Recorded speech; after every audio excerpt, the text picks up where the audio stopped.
You know that feeling, the one that tightens your chest when you're about to confess something, only to realize they already know. That's where the story begins. A woman who cheated, thinking she could contain the damage, that she could control the fallout. But the man she betrayed had other plans, one she never saw coming. I should have walked away the second it started to feel wrong. That tug in my gut, that quiet warning. I ignored it. I let it linger. I gave it space. I fed it, and slowly it devoured everything. It started, as these things often do, with a message. Just a harmless, late-night ping from a name buried in the past, Jared. An old college, almost something. The one who got away, or maybe the one I never got the chance to ruin back then. Now I was married to Micah. We had a good life. A quiet, stable, almost rhythmic existence. 2 kids, a modest home, routines wrapped in reliability. But somewhere along the way, I stopped feeling. I told myself it wasn't boredom, just numbness. So when Jared texted, "Hey, stranger," still got that sarcastic laugh. Something cracked inside me. I replied, and one message turned into a string. Then hours. Then FaceTimes. Then hotel rooms I pretended not to recognize. Micah saw it, not the details, but the shift in me. He didn't accuse. He watched, and that made it worse. One night, as he tossed popcorn into his mouth while scrolling through Netflix, he said softly, "I miss you." No anger, just a quiet ache in his voice. I bent down, kissed his forehead, and lied with practiced ease. "Just work." He nodded, but his eyes didn't believe me. He was studying me. Every word, every absence, every fake smile, and logging away like a man assembling a quiet, damning puzzle. And still, I kept going, kept cheating. I didn't love Jared. Hell, I didn't even think I liked him.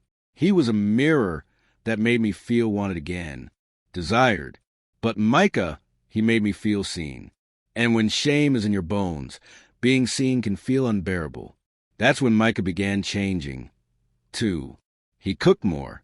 He massaged my feet after work. He got the kids ready in the morning, packed their lunches, braided our daughter's hair. It felt like he was trying to pull me back in, trying to remind me of what we had. And I hated how guilty that made me feel. I should have ended the affair then. I didn't. Then came the family meeting. Micah mentioned it casually one Thursday morning while we were at his mom's house. He poured coffee, looked up, and said, "We're having a family meeting this Sunday, 3 p.m. I blinked. "Why?" He smiled, small, contained. "Just some things we need to talk about. You don't have to come." That should have been my first warning. His family didn't gather casually. His mother, his sisters, his cousin Elijah, they were tight-knit, serious people. If there was a meeting, there was a reason, and spouses were always included. But I told myself it was something financial. Maybe a will. Maybe someone was sick. I spun possibilities like silk, never daring to weave the one truth that was already unfolding beneath my feet. Sunday came. He left with the kids around 2:30. Said nothing else. I stayed behind, cleaning the kitchen, answering Jared's messages, a knot growing slowly in my stomach. Then the messages started. First from Sarah, his sister. "You knew what you were doing. I don't even know what to say to you." Then Elijah. "Did you really think he wouldn't find out?" My heart dropped. I called Micah. No answer. I texted, "What's going on?" No reply. At 4:47 p.m., he walked through the door. Calm. Too calm. He carried an envelope in his hand. I looked up, my breath shallow. "What's this?" I asked. "Read it." Inside were pages. Screenshots. Photos. Texts. Time-stamped images. Jared's hand on my hip.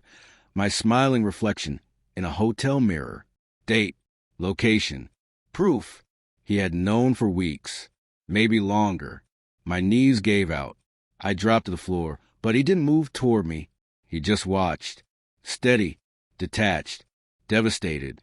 But done. "You told them?" I whispered. He nodded once. "They're my family. And you don't get to be part of that anymore." I cried. I begged. I spun every pathetic thread of regret I had to please. I made a mistake. I felt lost. I still love you. He listened, silent, arms crossed, face unreadable. When I finished, when I had nothing left to say, he looked at me and spoke, quiet and clear. Do you even understand what you destroyed? You didn't just hurt me. You broke something sacred. You betrayed our kids. You humiliated me. You used our life like a disguise.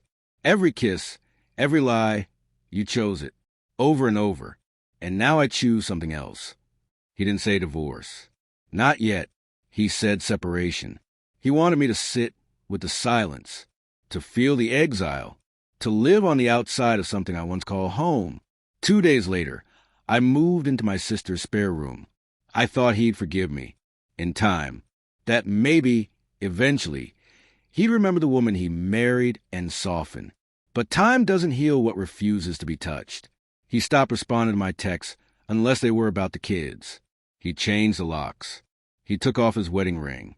Then the digital erasure began. Sarah blocked me. His mother wouldn't take my calls. Elijah unfollowed me. One by one, I was cut out, not in anger, in precision.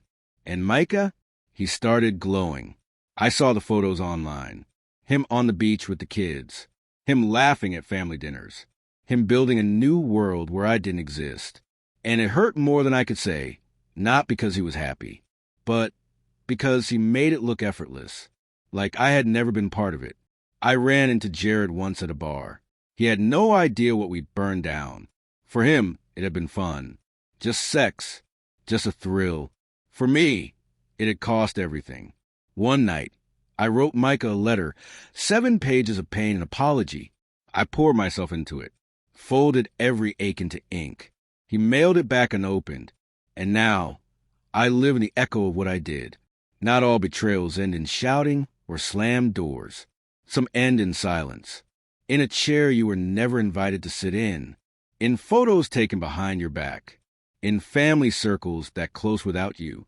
In love that looked at you one last time and then turned away. Micah didn't scream. He didn't curse. He just walked away so quietly that the absence still wakes me in the dark. I don't expect forgiveness. I don't deserve it. But if I could go back, I wouldn't cheat. Not because I got caught, but because I lost the only man who ever saw all of me and still would have stayed if I hadn't given him every reason not to. Some betrayals don't explode. They echo, and I'm still listening.